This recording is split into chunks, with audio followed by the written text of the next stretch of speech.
Ladies and gentlemen, my name is Gracjan Kraszewski. This is the YouTube channel Maple Gracjan Syrup. It's my pleasure to welcome Father Chase Hilgenbrinck today.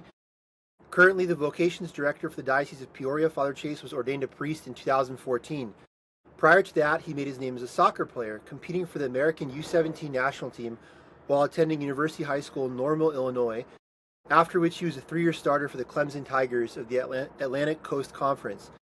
Following college, he played 4 seasons professionally in Chile with the clubs Huachipato, Deportes Naval, and Nublense. While in Chile, he became a star player, even appearing on the cover of the team's official magazine in 2007. And a helpful skill for his priesthood later on, no doubt, learned to speak Spanish like a 16th century Castilian king. In 2008, he was signed by the Colorado Rapids of Major League Soccer, and later that year appeared in 4 games for the MLS's New England Revolution before retiring to pursue his priestly vocation. Between 2016 and 2020, he was an assistant chaplain at the University of Illinois Urbana-Champaign's Newman Center before his promotion to the aforementioned post of Vocations Director for the Diocese of Peoria. Father, welcome. I want to begin with just asking you, first of all, thank you so much for doing this. Great to see you. What are you up to now? Before I get to all the questions I want to ask you, I want to cover a lot of ground. What are you doing now? Do you have anything to say that you think people should know kind of off the bat immediately? Yeah, Gracjan, thanks so much for having me, and it's good to be back with you. I think a lot of people don't know that you and I know each other on a personal level, and we spent some time together in Champaign, Urbana, and both at the Newman Center there, and on campus, and in a professional way, but also in a personal way. So maybe we'll get into that a little bit later, but that's up to you. But I think right now, I think people often ask, what does a vocation director do? You know, that's my assignment. I don't have a parish. That means that I don't have a regular assignment. I don't see the same people every Sunday at masses. I travel around my diocese, and really the way that vocation director works is you're building a relationship with all the young people of the diocese. And I feel like every young soul in the diocese belongs to me in a certain way. Like that is my parish. 157 parishes is what we got. Like those are my people. And so I'm trying to help young people to first of all believe that God created them for a purpose. Second of all, to believe that God wants to speak that purpose to them. And third of all, to believe that they can live that out, right? That they could trust God enough that His plan will be the greatest plan for their life. And so I try to build up the youth in those beliefs, and then help them to achieve that life that is lived out in intimacy with God, and whatever mission that He has prepared for them. Yeah, that's amazing. On a personal level, yeah, for sure. I think back to, I think I've watched more episodes of Impractical Jokers with you than any person on earth. um, and I'm sure, yeah, exactly. We'll go over, I guess, we'll cover as much ground as we possibly can. I want to go in a chronological order, taking people through your biography. I hope that I cover some ground that hasn't been covered with you before, because I feel like you're well known enough, interviewed enough that a lot of people know the basic nuts and bolts of your story. I want to ask you first. You retired from soccer in 2008, and maybe people don't know what a huge news story this was. CNN did a feature, Fox News had you on, ESPN had a write up about you. This is a big deal. This is not just like, oh, some random blurb in the local newspaper. The question I want to ask you is, again, we're going to talk so much about related to your priesthood. What are the odds? What are the odds that if you don't retire in 2008, let's say you're not called to that, you stay on with the revolution, what are the odds? And I would like you to avoid both. I'd like you to avoid false modesty, especially, and answer honestly. What are the odds that you play perhaps in the 2010 World Cup in South Africa or 2014 in Brazil? At that point, you're 28 to 32 in those 2 World Cups, still kind of prime athletic ability. What was the trajectory like for you when you left, and what were the odds again that you would have made the World Cup roster eventually? That is a great question. It's something that I try not to dream about anymore. But the reality is that in not any false modesty whatsoever, I will say that while I was in South America, and speaking to my agent, and we won a championship in Chile, and so my name was out, and I knew that at the time Coach Bob Bradley was aware of who I was, and my name had been put on his desk of someone to watch for. But I think that's as far as it got, to be quite honest with you.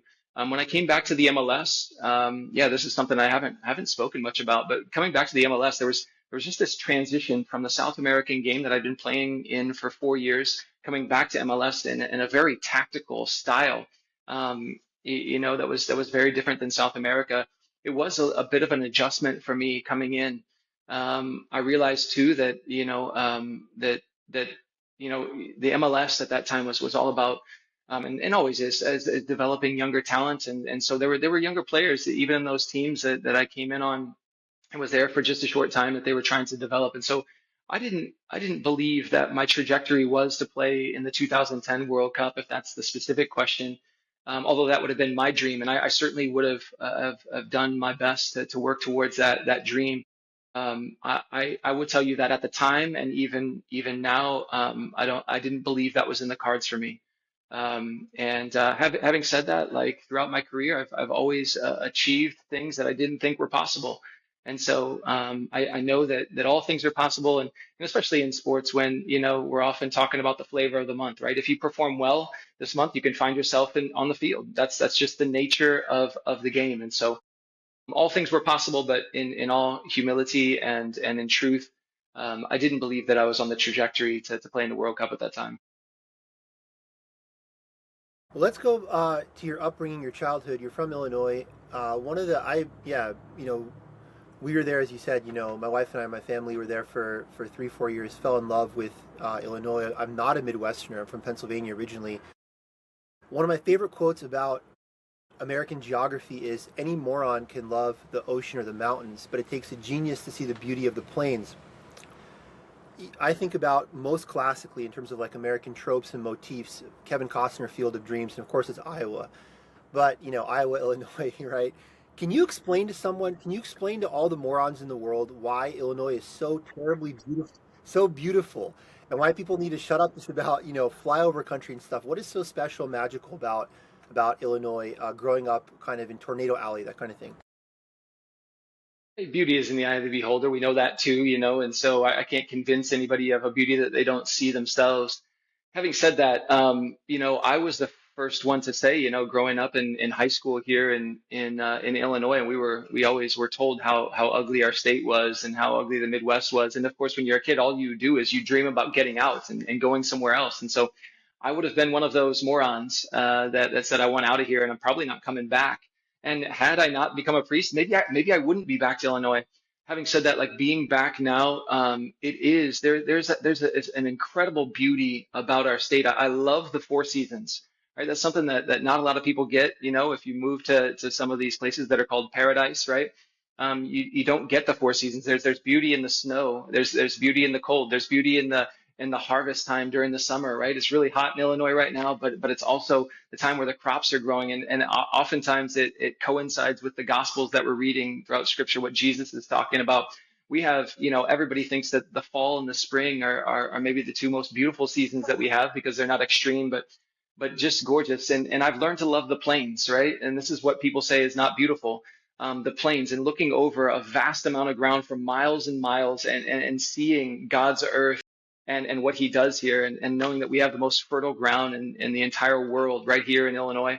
And we provide for a lot of our nation and the rest of the world, and seeing that simple farmers do that in this place, including my own family, my own grandfather.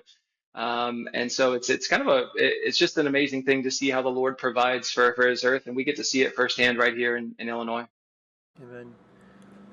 Well, I want to move into your university career. You again, I feel like I know your story, fairly well. And again, thanks to both our conversations, but a lot of the different interviews that you've done. Remember hearing recently you said that at some point when you committed to Clemson, Wake Forest made a late push for you. Is that correct? And you were kind of parsing through some different teams, but you end up going to Clemson. Clemson in 2021, Princeton Review ranked them number one for town and gown, the kind of best combination of the city and the university, right? Set in the Piedmont, Lake Hartwell, right? The kind of reservoir there, the beach, all this Like kind of Hartwell. stuff. Yeah, Blue Ridge Mountains. Can you just explain just a purely aesthetic level, kind of connecting these two questions? You move from Illinois, you show up in Clemson. What is it like the first couple weeks on campus, just in terms of being in the South? Nothing to do with soccer whatsoever, simply as a person arriving in South Carolina. What were some of your first impressions of Clemson? You know, um, You're right. This is my first time of moving out of Illinois and not knowing exactly what to expect. Having said that, like moving to South Carolina, and we were in the upstate. So you got to know, as you said, the Blue Ridge Mountains. So we're in the upstate. People don't know their geography too well. We were closer to North Carolina than we were to the beach. We were closer to Atlanta than we were to Myrtle Beach or Savannah or any of those places. So in the upstate, it didn't look a lot different from Illinois. So pure geography, having a lake around the campus was really cool and a lot of fun. But it wasn't much different than Illinois. We got a lot of lakes here, and that's where we have our fun. So it was pretty cool to see that. So my first impression of South Carolina was, one, the beautiful weather, and it was certainly hot when I moved in July or August of that summer, getting ready for preseason. And so it was a different type of heat, but at the same time, beautiful all year round. And my greatest impression, however, was the people, right? The charm of the South, and moving onto a university campus. And anybody knows when they walk on campus, that's its own city by itself. It's got its own culture. It's very different, and I love being on big campuses. Now, Clemson is maybe a medium-sized campus, but I love being in crowds. I love being in stadiums, and so to have, Death Valley, this huge football stadium that, just 80,000 people. I get so much energy from being in those types of crowds. I love the tailgates. I loved being on Riggs Field, which is where we played soccer. It was a lot of people don't know it was the first football field on that campus. So it is the historic field of the entire campus, and that's where we played soccer. Of course, going to watch basketball and in the ACC was amazing. So just that culture, there was a cultural change, and culture means everything, right? More than the day-to-day classes or relationships or all of those things. There's a certain culture on a college campus and in South Carolina that captured my heart. When you were there, I think I asked you this like years ago, but at one point you overlapped or was direct with Charlie Whitehurst being Clemson quarterback, right? Certainly, yeah. Charlie was there. He was maybe a year or two younger than me, and he actually went to high school with one of my classmates on the soccer team. And so, yeah, we got together once in a while, and certainly, we shared facilities with the football team at that time. They have new facilities now after winning several national championships. But we shared facilities with the football team and many of the other athletes. We were always crossing paths, and sometimes even in all the way athletes, kind of hung out in different social situations. So certainly knew Charlie just a little bit at campus. I won't claim that we were friends or anything, but certainly Yeah. knew him. Well, I've heard you talked about in previous interviews often, how to keep your faith in college, and you said a lot of very powerful stuff. That like you always you always believed in the real presence of the Eucharist. You were at school. Now your parents are not making you go to mass. You have to make that decision on your own. You accept your faith. You always believed in God. Thank God. It reminds me of this Russian actress, Marina Alexandrova. She grew up in the Soviet Union, and she talked about her own faith. And she said she doesn't know why, but she always just believed in God and this grace of faith. But what I want to ask you is, I think we hear often from people. You yourself have spoken very eloquently about this, how to keep your faith in college. We've heard that. Attend Mass, be in the sacraments, pray the rosary, etc. Uh, what can we learn in a kind of negative way, from what not to do? Can you talk about what should you do to lose your faith in college? Kind of in a sense of like, if you want to go to school and you want to completely walk away from the faith in a couple months, what do you do? What does that look like? Yeah. That is a scary question, but I think it's maybe more real, in a real sense. And because here's the thing, right? To live any kind of virtue, by the very nature of what virtue is, right? It's the strength to do something that's difficult, and you can name what that difficult thing is and what the strength is that the virtue is giving. But strength, like virtue in itself, takes effort. So if you want to live excellence in any way in your life, right? Whether that's on the field, whether it's in the classroom, whether it's in relationships, or whether it's in your faith, right, in the church, it's going to take a certain desire for excellence. It's going to take some effort. It's going to take some suffering, right, because we have to suffer for what is good. Um, Really, to lose your faith in college is to do nothing, right? To live without virtue, just do nothing. It's amazing. If you don't want to be good at sports, do nothing. If you don't want to be good in the classroom, do nothing. If you don't want to be good in relationships, don't try. Don't sacrifice for that other person. If you don't want to be good in your faith, don't sacrifice for Jesus. Don't make time for him. Just don't do anything. and in a world of comfort, especially in America and especially on college campus, when you're told you're supposed to enjoy yourself and do whatever you want, and this is the time of your life, and this is the time for emancipation, and not to take anything seriously because life is going to get serious in 4 years when we get our degree. We're told just to relax. And the reality is that a lot of people, I think, if you want to lose your faith as quick as you can, forget about everything you were taught. Forget about having to sacrifice, even obeying your parents to go to mass and do nothing. And you'll find yourself in a world of hurt, and you'll find yourself in a darkness and a confusion of identity, and wondering how you got here, and then blaming it essentially on God, is what I see most often, blaming something on God because he didn't come through for you. The reality is that he's just waiting for us, and he's waiting for us to take a step and to make an effort. Yeah. No, that's so well said. Exactly. Just do nothing, and you'll certainly hit that bar. Uh, I think the best interview I've ever seen with you was you did it from the year 2012. At that point, you were still a seminarian, as we talked about earlier. You were ordained to the priesthood. I know which one you're going to say. I Yeah, know which one you're going to say. yeah. Nuestra Fe en Vivo with Pepe Alonso on EWTN. Pepe Alonso. Yeah, and in that interview, I know I highly recommend it. It's a great interview. I think he asks awesome questions. It's about an hour long, so it goes into your story on a pretty deep dive. You talk about when you arrive in Chile that there's two things in the world that don't change. Soccer and the faith, and that you had those two touchstones. Of course, I'd like to give you space. Take as long as you want. Tell us about your story in Chile, about faith in football and how that went there and stuff, and your eventual discernment process of feeling like you're being called to the priesthood. But what I want to ask you about too, I'm sure the viewers are interested, is we hear all the time, a million times over, but it's not reinforced enough. Priests are people. Priests have a discernment process that is, kind of multifaceted. Can you also talk about, after you describe just the basic story of you in Chile, you're an outstanding player at Clemson, 3-year starter. You go and play professionally in South America. You tell us that story, but also can you talk about your discernment between priesthood and marriage, for instance? And perhaps it's never close enough to where you are considering, proposing marriage or whatever. But I don't think priests talk enough about this story. People just assume kind of, here's this finished product. I see Pope Leo, and it's like he's on stage, he's always a priest. It's like, no, like before he was ordained a priest, etc. That kind of thing. So if you could tell us kind of a multifaceted question, what was it like in Chile with soccer, with the faith, those touchstones that you talked about with Pepe Alonso? But then also, what was your discernment process between priesthood and potential marriage and all that? Yeah, thanks for that question. I think it's an astute one. We should tell the viewers, though, however, I knew you were going to tell me about the interview with Pepe Alonso, because you and I have talked about it a lot, and we should warn people that if they go to watch that interview, it's all in Spanish. So I think part of the reason you love it is because you've been learning Spanish and speak it very well, but you love to listen to it. So You are far too kind. My Spanish is completely garbage, for real. No, I was mad. I was mad at you. I was mad at you before, because you are so beautifully humble, and we can go back and have a compliment fest. But I told you not to avoid false humility. I think you answered this is not false humility. My Spanish is terrible.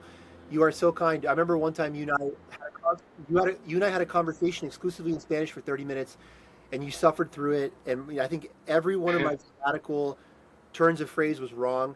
But I will say, yes, for the viewers, I've listened to that interview probably 30 or 40 times to practice my Spanish, and it's like I feel like I know all the lines in the interview. I've just heard it so many times. But I wonder too, I wonder too, if anyone's interested, if they don't speak Spanish, I'm sure you can find kind of English subtitles to it. So no problem. yeah. But yeah, tell us about. Yeah, I'll get back to it, but yeah, in that interview, and I should say that was one of my first, kind of, um, big video interviews about my vocation story. So I was working things out while I was there, and he brought a lot out of me, and yeah, it was a great interview. But speaking of the priest's life and being human, yeah, I can tell you that growing up in my family, my parents will be the first ones to say that they thought if anybody in my family was going to be a priest, it would have been my brother. They didn't think that it would be me, which I think is insightful, because we are human, and they saw my humanity and something within me. You can ask them why they thought that. I haven't, maybe I should dig a little bit deeper, but my brother was the one who always wanted to be the altar server. My brother, the one that was maybe a little bit more humble. My brother was the one who wasn't embarrassed to live his faith, and wasn't too cool for all the things. I think sometimes I fell in that boat and was really trying to protect myself in so many ways and figure out my identity that I was kind of too cool at times to be on the altar serving or didn't want to be there. I was always in a dating relationship in high school, college, and then even in Chile. I moved to Chile, and so talk about discernment of marriage. I don't know at those times that I was actually discerning marriage. I think in an indirect way I was, because I guess that's just what you do. You date, and naturally it's a good discernment. But if you're not intentional about that discernment, it doesn't mean much in the way of sacred vocation itself. But having said that, I was in Chile, and when I first moved there, as you said, there were two things in my life that just never changed. Everything else was different. I talk about culture shock and all those things. I told you about going from Illinois to Clemson, and now I was going from Clemson to a place where I was known and loved and lived a lot of a great social life and had a lot of family and friends around me constantly and a lot of noise and loving kind of that life. I thought the same would be true when I moved to South America. And the reality is the professional game is much different, right? You move into a country where you don't speak the language or know the customs, and you move into a team where they're not necessarily happy that you're there, right? You're here to take somebody's spot, right? This is not just we're all brothers here getting along. This is I'm here to take your spot, and a kid from North America, as you've seen in the World Cup, we're not very well respected, and so this is just the reality. I get there and I wasn't immediate friends. I didn't have family there. I didn't have the parties to go to. I didn't have a great social life, and so I turned to what I knew. And this is what humanity does whenever we get in trouble. And I know some college students are watching this video. What do you do? This is a good reflection. What do you do when you find yourself lost or confused? Or you don't know what to do in life. And the reality is that our humanity tells us the safe places, you got to go back to what you know. And this is the credit to my parents. What I knew was the Catholic Church. That was the only thing that didn't change. That was the only thing that I knew in South America that was familiar to me. And there was one on every corner. I had one behind my house. And so I started to go, even in the middle of the day, to go sit in the presence of Jesus and the Blessed Sacrament, as I said. And as you mentioned, I've always believed in Jesus. That's been a grace. And for anybody who wants to know, like, faith first is a grace that comes from God. It's an infused virtue. That means that God gives it to us first, and then we have to practice it to make it strong. So here I was with this faith in Jesus, wondering what it had to do with me and how it was going to get me out of this situation. And it was there that I started to experience. And if anybody knows the Ignatian principles of spirituality, which I did not know at that time, you don't have to know them to experience them. But the Ignatian principles of understanding what's going on within you, first you have to be aware. And I realized that every time I stopped by a Catholic church, every time I was in the presence of Jesus Christ in the Holy Eucharist, each time I had this sense of belonging, a simple sense, right? I didn't think it was divine. I had this sense of like security. I had this sense of like knowing who I was. I had this sense that I was closer to my family than when I wasn't in the church. I had this sense that I wasn't lonely anymore. Amazing. There were all these things that were being fulfilled in the time that I was in the church that weren't fulfilled when I was in the locker room or walking around this country, right? So all of a sudden, what happens? Well, when you experience what Ignatius would call consolation, you return to that. So that's what brought me back almost daily. I can't say daily because it probably wasn't, but almost daily, like several times a week, I would be walking back into this church to experience that, because my heart was aching for that type of belonging, security, identity, closeness, getting out of loneliness in a different country. And it was in one of those times. It was just in one of those times, and sitting before the Blessed Sacrament and explaining to Jesus all that my heart desired, especially to have a great girlfriend to discern marriage with, to speak this stupid language that I couldn't get a hold of, to be a starter on my team, which was my greatest longing, to be a part of something that was important, to make better money or move to a new team. I didn't know what I needed, but I just knew I needed more. And in the midst of that, I heard those fateful words. They were so beautiful, so loud, and so silent in the depths of my heart. I just heard the words, "Be my priest." And I didn't know what to do with that. And a lot of people think, oh, that must have been so beautiful. Actually, it wasn't. Not at the time. Looking back, it was beautiful, but at the moment, it was a little bit off-putting. I didn't want to be a priest. That wasn't the answer to the question that I was asking. At least I didn't think so. And so that led to several years of playing professional soccer and still asking the same question until the Lord allowed the Lord to literally transform my heart and to realize that this could be an authentic solution to what my heart was yearning for. John Paul II would later say, that Jesus is the answer to which every human heart is the question. Jesus is the answer to my heart. And I had to allow him to answer the question to my heart. And yeah, I'll let you ask more questions. But eventually, as you know, this story ends in me realizing that soccer wasn't the solution to my life, and that even the great girl that I was dating in South America for over 2 years was also not the solution to the longings of my heart. And so I had to start to believe that if God made this heart, and if He spoke to this heart, that responding with my heart to His call would be the greatest fulfillment of my life. Well, I want to ask kind of like insert a question, an unplanned question, because I think it's the audience will profit from hearing this.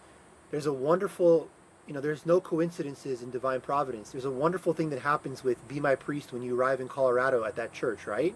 Can you briefly speak on that? Like, what was it where you have this kind of Oh my confirmation gosh. from God? Yeah, so well, that's going to take you back to Clemson a little bit, and I'll keep this story short. But I was I had this experience in my senior year at Clemson. I was invited to this retreat, and I had never gone on a retreat at Clemson. I didn't really want to be part of the campus ministry there, even though I went to mass while I was on campus. I didn't want to get too deep into the campus ministry. Didn't Yeah, at that time still figuring out how to belong in the church, and it wasn't attractive to me to be part of kind of that group of people. And it had no offense to them. It was all about me. Unfortunately, that was the problem. It was all about me. And I was on a retreat there. Anyway, there was this Lectio session where they were reading the scriptures, and in that they were reading Matthew's gospel when Jesus calls Peter, James, and John, at different times, but on their boats, and he tells Peter, "And now I will make you a fisher of men." And if you ever watch The Chosen does an incredible job of showing the story, and it gets me every time. But yeah, now I will make you a fisher of men. Well, that didn't mean much to me at that time, but it remained in my heart. Like it resonated. Like the other students there told me, they're like, "Oh, that was when Jesus called his first apostles, his first priests, his first pope." Like. But anyway, later in my life, I ended up leaving Chile, going to the Colorado Rapids for a very short time. And while I was in Colorado, I was actually being released from the team after this great preseason that I really enjoyed. But as I said, was difficult, and I was being released from the team. I would eventually go to the New England Revolution, but in that meantime, I was just like, Jesus, am I done here? Like, is now the time? I had already applied to seminary. I hadn't been accepted. Nobody knew that at the time. I was still playing soccer, but I was like, Jesus, am I done? Am I done? And I didn't know what to do. I didn't know who to turn to. I didn't know who to call. I went into this church. I believe it's called St. Joseph's in downtown Denver. It wasn't far from the apartment that I was staying at with my cousin. I go into this church, and it was a completely Hispanic neighborhood. So like I just started everything's in Spanish. I felt like, man, getting close to being back in Chile. I walk into this church as I had done so many times in my 4 years at Chile. I walk into this church. There's no one there in the middle of the day, and here it is. And there was a banner in this church that hung from one side to the other in the middle of the nave. And as my eyes adjusted from the bright sun of that summer day into this dark church, my eyes adjusted, and I started to read this banner. And in Spanish, it read, "Ahora serás pescador de hombres," which in English reads, "And now I will make you a fisher of men." Right? And I dropped to my knees and prayed. I was like, "What? This is." And immediately, I was placed back in that place in Chile where I heard those words for the first time, where I read that gospel, where Jesus had said, "And now I will make you a fisher of men. Now I will set you on the mission. Now your eyes see. Now it's time to go. It's like the path is clear." And it was in that moment that I received more. At that time, it wasn't my definitive discernment, but it was the confirmation of what I already believed to be true. Right? When I left Chile, I knew that my trajectory was going to seminary. It was the very reason I came back to the United States. But in that moment, there was a great confirmation that the Lord was present, the Lord was speaking, that He had spoke to me once again, like, "Chase, it's time to go." Yeah. Uh, that's amazing. Amen. Yeah, praise God. Uh, three do's and don'ts in Chile. I ask as like, a kind of travel question that might profit people, that might extend out, right? Like here's three things I as an American learned in Chile that are good to do, and three definitely don't do, and maybe that can open a larger window into like, hey, if you're traveling to South America, period, if you're going to Paraguay, if you're going to Argentina, and maybe anywhere in the world, like the American abroad, do you have any moments pro or con? It doesn't have to be three, even just like one where it's like, oh, this was a really good thing that kind of ingratiated me to these people, made me like, one of them. This is where I was like, wow, this is wicked awkward. Like, Yeah. First of all, I think that when you find the group of people that you can trust, right? Obviously, I can't tell you you can trust everybody anywhere. In fact, that would be naive. But when you find the people that you can trust, the reality is that I found people who loved me because I was the gringo in the group. A lot of times we feel like the outsider, or um, even being an American, like maybe they're not going to like me or whatever. They so much wanted to share their culture with me. Like they want to be known. And so I just found like listening, first of all, entering into a group, and this is good for anybody anywhere, but especially like I realized that people in South America, and maybe because I was from the United States, like they wanted me to know about their culture. They're so proud of their country, so proud of their flag. And I was remembering all of this during the World Cup. People are asking me, why is this such a big tournament? Why is this such a big soccer tournament? Whatever. Well, because people like are so proud of where they're from, right? And this gets back to Illinois. Like I'm so proud of even like being from Illinois. This is like the place where I'm from, and it's a huge bias, but it's true. So you asked me questions about Chile. One is like when you go to any place, the first best thing to do is listen. Listen, because you'll learn so much. You learn so much in listening. Um, Two is right. The vulnerability goes both ways. Like I found that in the vulnerability of sharing myself and not being afraid to share about my culture and being proud of the United States, being proud of where I'm from, and not downplaying it, was that time I think there was people, I found people sometimes had a chip on their shoulder about the United States, and you can understand why. Don't need to get into that, but like, but at the same time, like they were there was a definite interest of like seeing from my perspective on the inside where I'm from. So yeah, that sharing of self. And the other thing is I don't know, I love food and all that kind of stuff. One of the things that's huge about the South American culture is like trying all the things. I've eaten every part of a cow that you can imagine. And it wasn't always good, but like they were proud of me when I tried everything. I lived in a port city. Being on a port city is like, you get all there were fish and shellfish and things that I've never heard of in my life, and I ate, and sometimes raw, and it was gross and whatever, and it led to bad experiences afterwards. But all those things were worthwhile, and really allowed me to experience the culture in itself. But and maybe the last thing I'll say is when I lived there, a lot of people think, oh yeah, you're a soccer player, and because you make a little bit more money than the regular people, which wasn't a lot of money, but you make a little bit more money than regular people, like you can go live in the suburbs. And a lot of my instead of living, for instance, like downtown or with the people, and like my goal, I realized I wasn't going to be there my entire life. I wanted to live with the people. I wanted to experience culture. Like again, I've said culture like three times. I can't believe that this is something that's so important to me, but it is. I love to experience culture as it is. And so I lived among the people. I lived downtown. I lived next to the stadium. I lived in like the downtown neighborhood where people, walk the street. I got to know people in that place, and they knew that I was a part of them. They appreciated that I was with them, and I wasn't on the outskirts or away. And so I'm not judging my teammates who lived on the outskirts, and they had families and they had their own things to deal with. I was a young man who wanted to experience culture, and I was in the midst of it, and I would definitely recommend that. And that's why even when I travel now, like I don't ever go to hotels if I can ever manage it. I go to Airbnbs in any culture that I'm at, so I can live in some apartment that somebody else would have lived in, or lived in a house amongst the people. It's just great to experience culture.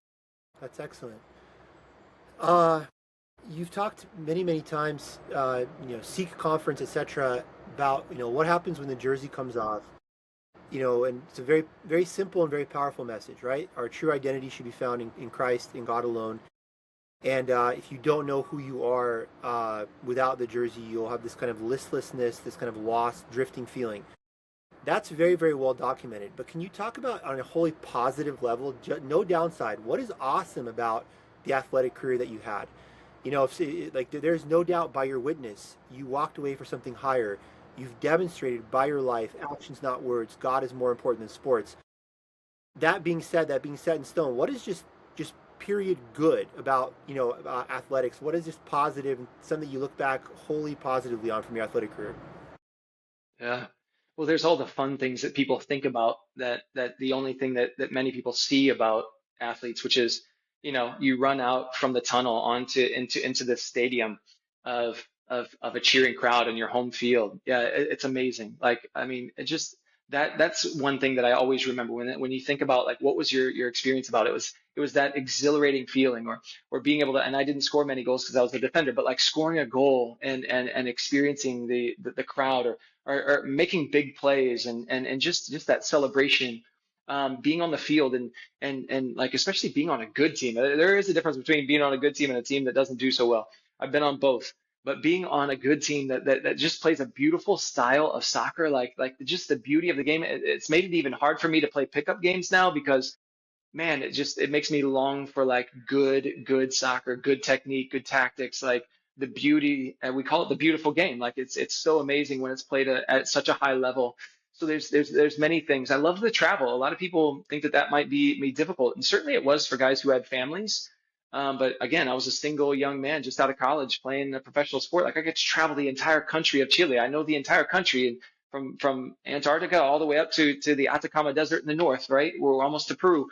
Um, Amazing. I love to travel. I didn't mind staying in hotels. I loved eating on the road and I love the fraternity of being on planes and buses and being with guys that you get to travel with. So sharing in those relationships. And so there was so much about that experience and it was thanks be to God it was never about the money. I didn't never made a lot of money in the sport, but all those things, just having the freedom, the money provided the freedom to do something that you love and to and maybe I'll finalize it just by saying the entire experience is about I believe that I was doing something excellent. And that's where there's this spirit of like fulfillment in the heart. Like I feel like I'm doing something excellent with my life. I've honed a craft.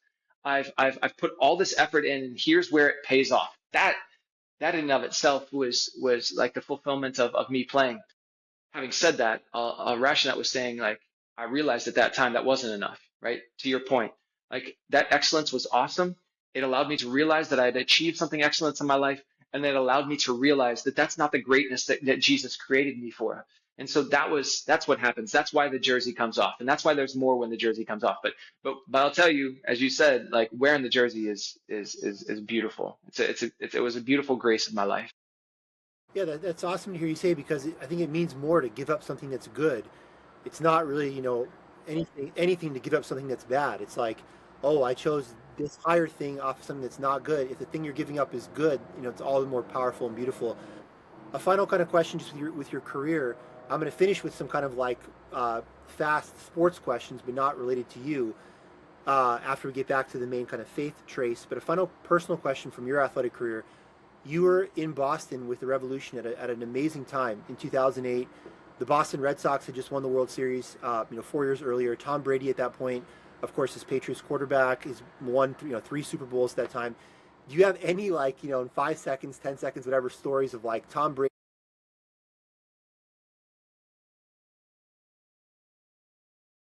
Yeah, so a couple of cool stories. One is that we shared a stadium at Foxborough with the Patriots, and so yeah, I would see two Hall of Famers, Tom Brady and Randy Moss in the hallway, walking down the hallway. Or on days that was raining, of course, soccer plays outside in the rain, football stays inside.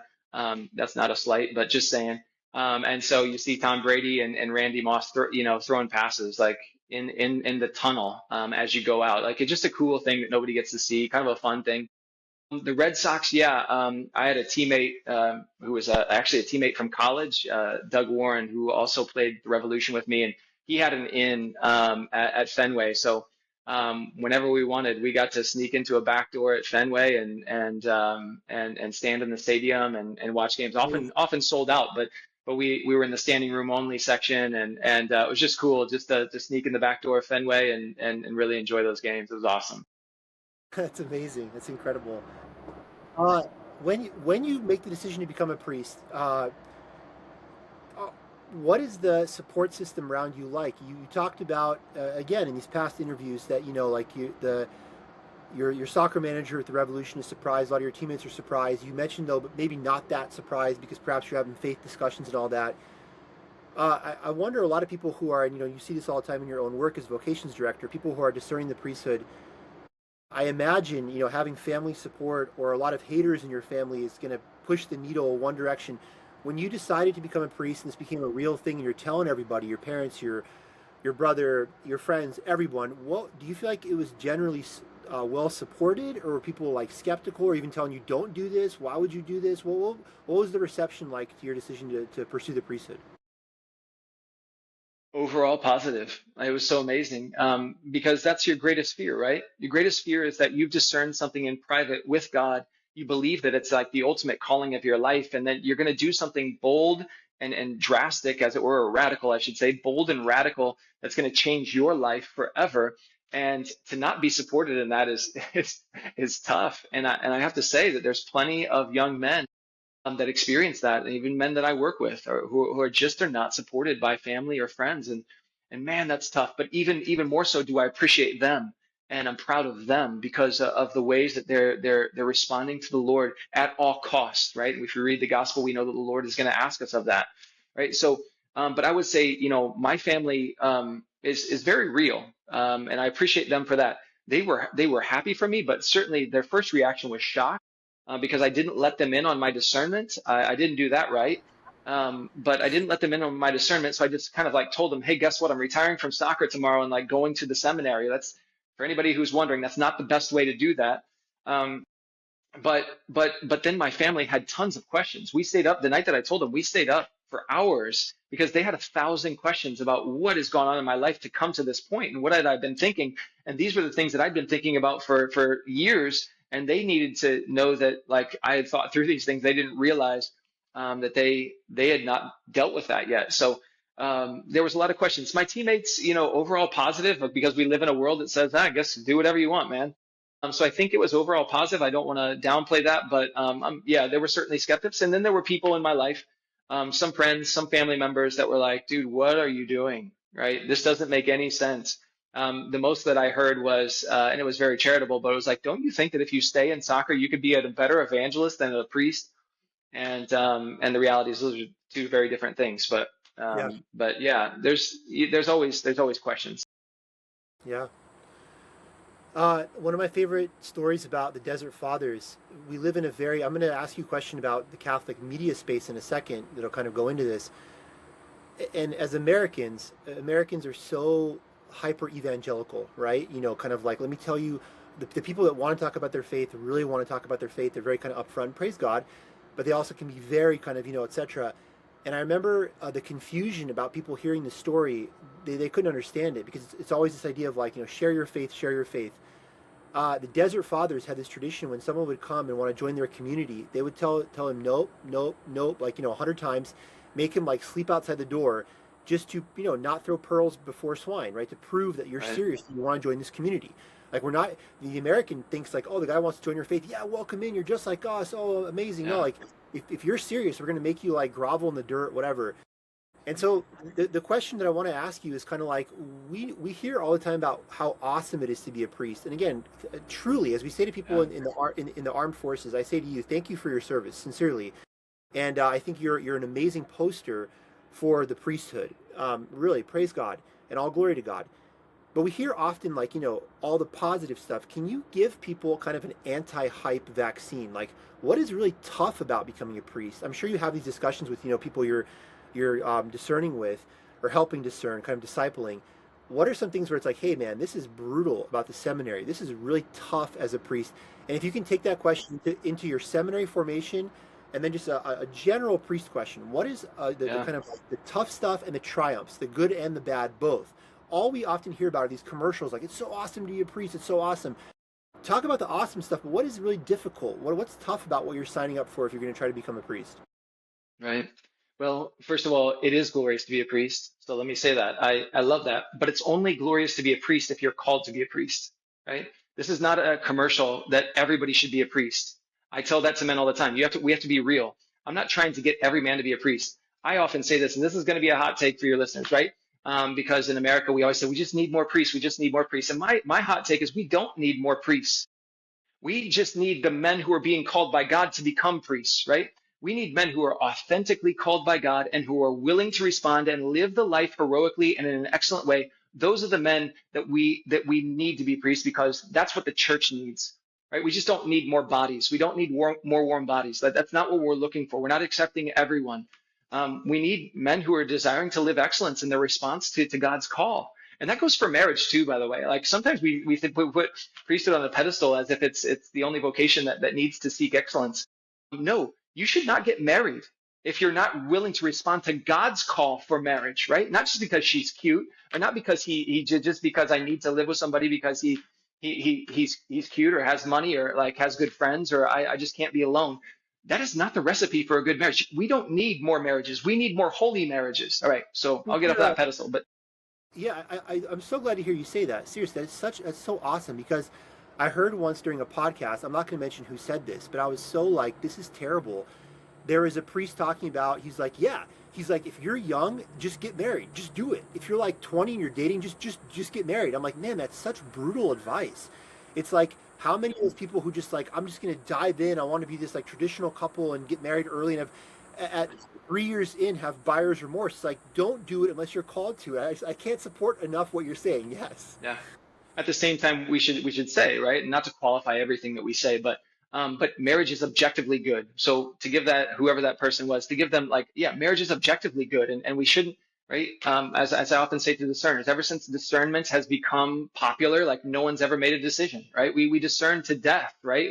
At some point we have to make a decision. That's good discernment. You have to jump in anyway.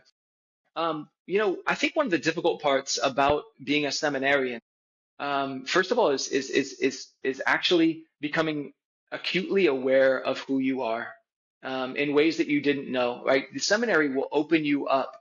Vatican II, John Paul II said, Jesus reveals man to man himself. When you enter into a seminary, you spend a vast amount of time with Jesus, first and foremost. Second of all, with people who belong into formation in the church, are asking deep questions about your life, and you're living with brothers who are striving to understand their call, and we're all striving to understand who we are and who Jesus is in our lives. There comes this vulnerability of like, you're being broken open, you're being exposed, and like, the world today, we're like afraid of people seeing us and all that kind of stuff, and all of our dirt and all that. That is a scary thing. Well, to do that with Jesus is not scary, but still it can be painful, right?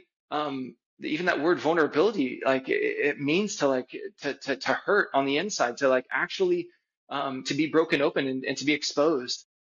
But the result of that is freedom, right? And the result of that is knowing who one is. The result of that is being able to share that with the one who loves you in the midst of that.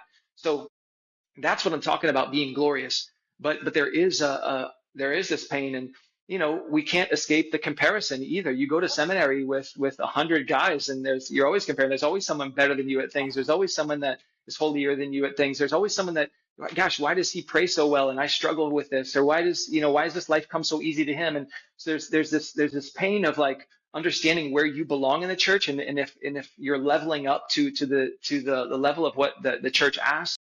And certainly one thing that I was told in seminary that became absolutely true for everyone I know, and I continue to pass it on to seminarians today, is that you will not become a priest without a great trial. It's just the Lord is going to place a great trial in front of you before you get to the altar. And it's the same thing in a dating relationship. If you haven't endured a great trial in your dating relationship, you probably aren't ready for marriage, right? Because you haven't endured that together. You haven't been broken and had to pick up the pieces and say, I still believe that this is God's call in the midst of this. In the midst of this trial, I will still persevere. And I still believe that it's the truth. And so there are those things kind of get personal at times, right? And so not everybody shares those stories, but it is true. There is a great brokenness that takes place that one has to be broken open. It's almost like the army that they have to break you down to build you back up, to form you into the man that you're called to be. So, and then within priesthood, often people think that celibacy is our greatest cross. And the reality is that I won't go too much into celibacy, but if God has given you the gift of celibacy and you've embraced that gift and you're practicing it every day, yes, forever and always it will be a sacrifice, but it's not a great suffering, right? Sacrifice and suffering don't have to be the same thing. When you offer something in sacrifice out of love, it's actually fulfilling and exciting, and it's an adventure. But one of our greatest crosses in the priesthood is that obedience, right? And I've seen that, especially as a young priest, and being asked to do things I didn't want to do, being told that I shouldn't do certain things that I thought were right, not getting along with everybody around you, being misunderstood by parishioners who you give your life for. It's almost like, right, you're a father, for a father and mother, and you're giving your life for these children, and the way that they act sometimes is like you don't love them, or you don't want what's best for them, or you're not striving for their salvation. So I think just that is like, and this is why a man that's a seminarian and a priest needs to be so self-possessed and like, I know who I am and what I'm about, and I know who the Lord is in my life. I know that I'm a beloved son, and I live out of that reality, that when I experience adversity in the priesthood, whether that being, especially being misunderstood is maybe the greatest pain that I've endured, is just being misunderstood and judged for that. Um, yes, but I return to that place where I know who I am. I know that Jesus knows who I am, and I live out of that reality. That's the salvation of those sufferings. But certainly the church is broken. You see a lot of evil in the world. There's trials, just like you're running a company, basically. Especially if you have a school. There's a lot of administration. There's an entire diocese that needs you. There's an entire people that need you. And as soon as you have it all together, then the bishop moves you to a new place and says, I want you to be there. So there's all kinds of things. But it's not a suffering that's outside of the purview of what married couples suffer either. And there's just a different side of the priesthood that where we come to understand that, as Fulton Sheen says, who we're about to beatify, we're not our own. We don't belong to ourselves. We belong to the other. And so we are going to be priest and victim, and that's not victim mentality, but that's like imitating the Christ who came to suffer, who came to give his life for the bride, for his first church. So, thank you for all of this. I've got one kind of final question to ask you, that'll take us out of this interview. But before we do, I have 5 rapid fire questions, kind of brief answer questions, before the final one. And again, if the interview dropped right now and whatever, I mean, you've already given us so much food for thought. So again, thank you a million. I'm going to ask you a final question in a second, but first, 5 rapid fire questions. The first one of this is, growing up in Chicago, you talk about, Michael Jordan, the Bulls, the '90s Bulls. Can you explain though why Kobe is better than MJ? Easy, wrong. He's not. He's not. Okay. Second, second question. Of course, with Pope Leo being a huge White Sox fan, there's this. You might have seen this on Twitter. Pope Leo was at the 2005 World Series. There's a kind of shot of him in the stands between the White Sox and the Astros. Can you talk about Chicago baseball, White Sox, Cubs growing up? Again, like in a couple words, like did you care about either of them? Not really, etc. I've always been a passive baseball fan, so I enjoy it because it's American sport, and it's actually a social time, honestly, to watch a baseball game. But I was actually, hot take, I was a Cardinals fan growing up, so um, yeah, I can't talk too much about the Cubs and Sox rivalry across town, or No, care too that much about it.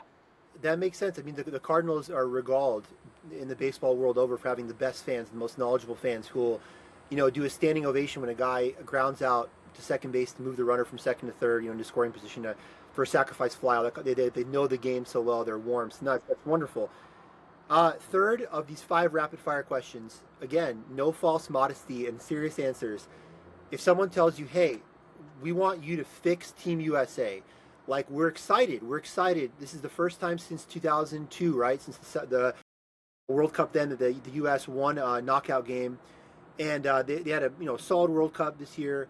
That first game against Paraguay, wow, etc. But the Belgium game was disappointing. How would you fix Team USA in like a 30,000 foot? Is there something we're missing with development? What are your thoughts on that? Yeah, so I obviously I don't have that answer, but Yeah, I think that one of those things is, yeah, we always talk about development, and certainly why do we have some of the best, we have players on our team who are starters on some of the best teams in the world who are doing excellent things, but we don't put it together when we come back as a country. And so it's frustrating, it's difficult. We have a great coach, we have one of the best coaches in the world, arguably. We've done all the things right, we've spent all the money, we have more money than anybody else in the world to develop our players. But there's something missing in all of that, and a lot of people will say that we don't have the best athletes playing soccer. And if you had LeBron James on a soccer field, we'd win the World Cup. I don't think that's necessarily true, but there is something missing in development, and I think a lot of it has to do with soccer being a pay-for-play sport. That's been the big critique, and maybe some of the players that ought to be playing aren't. But that's yeah. I think we need to, yeah, there's this position in the U.S. soccer that's about to be hired, and I think that's at the forefront of their discussions.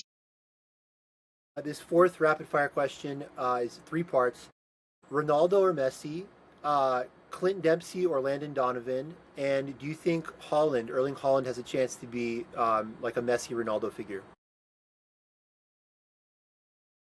Messi over Ronaldo, Donovan over Dempsey, uh, and yes, Holland is going to be right up there with those names. He's a bit of a freak of nature. He brings it. He's just a totally different style from either of those, and they're all three very different styles of players. And so sometimes I think the talk about Messi or Ronaldo is overdone because of their different styles. They're both excellent goal scorers, but that's about the only thing they have in common, maybe. And the final question, of course, as you stayed on the soccer theme for obvious reasons, we're recording this on Friday, July 10th. Today, Spain is playing Belgium. We're getting ready for the semifinals next week. Do you have a pick? Who's going to win the World Cup?